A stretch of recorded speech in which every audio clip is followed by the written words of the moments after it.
और उत्तराखंड में प्रदेश सरकार ने सोमवार को बड़े पैमाने पर अफसरों के तबादले किए। देर रात जारी सूचना के मुताबिक 24 वरिष्ठ आईएएस अधिकारियों के विभागों में फेरबदल किए गए हैं। इनमें से कुछ से उनका वर्तमान पद छीनकर नए विभाग का प्रभार दिया गया है। कुंभ मेला अधिकारी के तौर पर तैनात चर्चित अफसर दीपक रावत को पिटकुल का निदेशक बनाया गया है। वहीं जिलाधिकारी आशीष कुमार श्रीवास्तव के स्थान पर आर राजेश कुमार को राजधानी देहरादून का डीएम बनाया गया है। तो देहरादून में आईएएस अधिकारियों के विभागों में फेरबदल हुआ है। देहरादून के नए जिलाधिकारी आर राजेश कुमार बनाए गए हैं। आशीष श्रीवास्तव को जिलाधिकारी देहरादून के पद से हटा दिया गया है।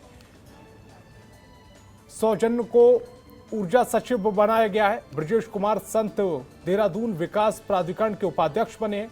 मनीषा पवार अपर मुख्य सचिव वित्त बनी है। आनंद वर्धन को अपर मुख्य सचिव गृह बनाया गया है। आर मीनाक्षी सुंदरम को सचिव कल्याण कृषि बनाया गया है। नितेश कुमार झा को पंचायती राज विभाग दिया गया है।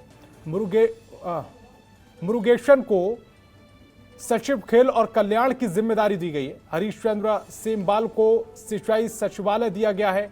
पंकज पांडे को सचिव राजस्व बनाया गया है। ब्रजेश कुमार संत को BCMDDA बनाया गया है।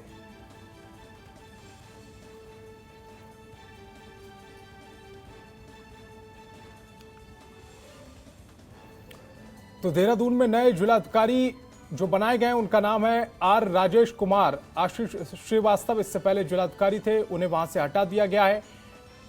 सौजन्य को बनाया गया है ऊर्जा सचिव। इसके अलावा ब्रजेश कुमार संत देहरादून के विकास प्राधिकरण के उपाध्यक्ष बनाए गए। और ब्यूरो चीफ सुरेंद्र ढाका हमारे साथ फोन लाइन पर जुड़ गए। सुरेंद्र जी, 2022 चुनाव ज्यादा दूर नहीं है और उससे पहले 24 आईएएस अफसरों के फेरबदल कर दिए गए। उनका जो विभाग है उसमें फेरबदल किया गया है। किस तरह से देख रहे हैं आप? देखिए संतोष, मैं आपको बता दूं, काफी लंबे समय से ये अधिकारी अपनी अपनी सीटों पर जमे थे। जब से त्रिवेंद्र रावत सत्ता में आए थे तो कई अधिकारी तो ऐसे थे जो एक विभाग में बैठा दिए थे और वो अभी तक हिले ही नहीं।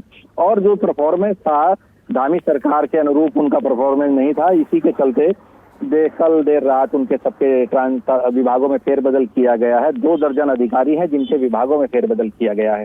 हालांकि रणनीति ये जरूर मान सकते हैं कि 2022 का जो चुनाव होना है उसको लेकर अपने जो कील काटे हैं वो सरकार दुरुस्त करने में लगी है। अपने पसंद के अधिकारियों को, और जो सरकार पुष्कर सिंह धामी को लगता है मुख्यमंत्री को कि ये अधिकारी उनकी जो कार्य योजना है उस पर खरे उतर सकते हैं, उसी को लेकर ये एक प्लान करके एक तबादले किए गए हैं। दिल्ली से भी शायद इसमें इंस्ट्रक्शन लिए गए हैं क्योंकि मुख्यमंत्री 2 बार दिल्ली चक्कर लगाकर आए हैं और उसके बाद उन्होंने यहाँ अधिकारियों का फेरबदल किया है। सबसे बड़ी बात है, ऊर्जा सचिव राधिका झा काफी लंबे समय से अपने विभाग ऊर्जा का काम संभाल रही थी, ऊर्जा सचिव थी, तो ऐसे में उनको हटाया गया है। और आशीष श्रीवास्तव जो देहरादून के जिलाधिकारी थे वो भी काफी त्रिवेंद्र रावत के समय से जमे थे, तो उनको भी हटाया गया है। और दूसरी बड़ी बात यह है, ब्रजेश संत काफी समय से खाली चल रहे थे तो उनको विकास प्राधिकरण देहरादून का उपाध्यक्ष बनाया गया है। तो ऐसी बड़े फेरबदल किए गए हैं।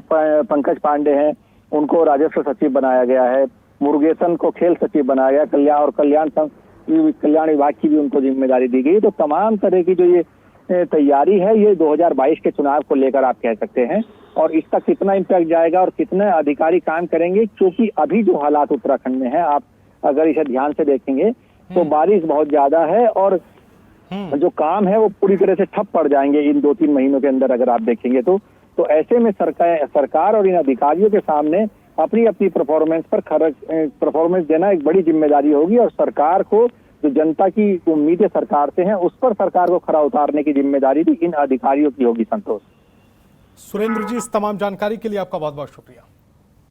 खबरों के निष्पक्ष विश्लेषण के लिए सब्सक्राइब करें Janatantra TV and press the bell icon. Never miss any update.